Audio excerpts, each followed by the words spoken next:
అసలు సిసలైన గజ ఏనుగును మీరు ఎప్పుడైనా చూసారా?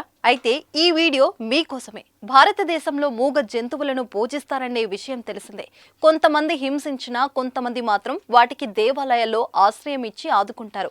ముఖ్యంగా ఆవులను, ఏనుగులను దేవాలయాల నిర్వాహకులు ప్రేమగా చూసుకుంటారు. అయితే ఇటీవల దేవాలయానికి సంబంధించిన ఒక అతిపెద్ద ఏనుగు వీడియో సోషల్ మీడియాలో వైరల్ గా మారింది. ముకుందా జ్యువెలర్స్ తెలంగాణలో మొట్టమొదటి ఫ్యాక్టరీ అవుట్లెట్ మన కొత్తపేటలో ఫిబ్రవరి 14న గొప్ప శుభారంభం.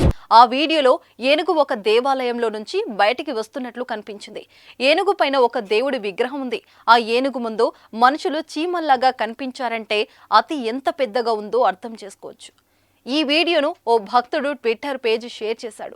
షేర్ చేసిన ఒక్క రోజుల్లోనే ఈ వీడియో క్లిప్ కు 2.5 కోట్ల పైగా వ్యూస్ వచ్చాయి. 22 సెకండ్ల నిడివి గల ఈ వీడియో చూసి చాలా మంది ఆశ్చర్యపోతున్నారు. ఇది నిజంగానే ఏనుగేనా లేకపోతే డైనోసారా అని చాలా మంది కామెంట్లు చేస్తున్నారు. ఇది పురాతన కాలంలో కనిపించే అతిపెద్ద జడల ఏనుగు వలె కనిపిస్తుందని మరికొందరు అన్నారు. ఇండియన్స్ ఒక పెద్ద ఏనుగుకు పూజలు చేస్తున్నారు అన్నట్లు ఈ వీడియోకి ఒక క్యాప్షన్ జోడించారు. అయితే చాలా మంది నెటిజన్లు ఈ క్యాప్షన్ తో అంగీకరించలేదు. త్రిశూర్పురం అనే వార్షిక ఆలయం ఉత్సవం సందర్భంగా ఏనుగు ఒక దేవుడి విగ్రహాన్ని మోస్తూ ఉందని, దేవుడికి ప్రజలు దండాలు పెడుతూ పూజలు చేస్తున్నారని ఒక వ్యక్తి చెప్పాడు. ఇదొక శివాలయంలో జరిగిందని మరికొందరు పేర్కొన్నారు. ఒక్కొక్కరు ఒక్కో విధంగా ఈ వీడియో గురించి అభిప్రాయాలు వ్యక్తం చేశారు. ఏది ఏమైనా ఆ ఏనుగు చాలా పెద్ద ఆకారంతో నెటిజన్లను ఆకట్టుకుంటుంది. ఈ వీడియోను మీరు చూసేయండి.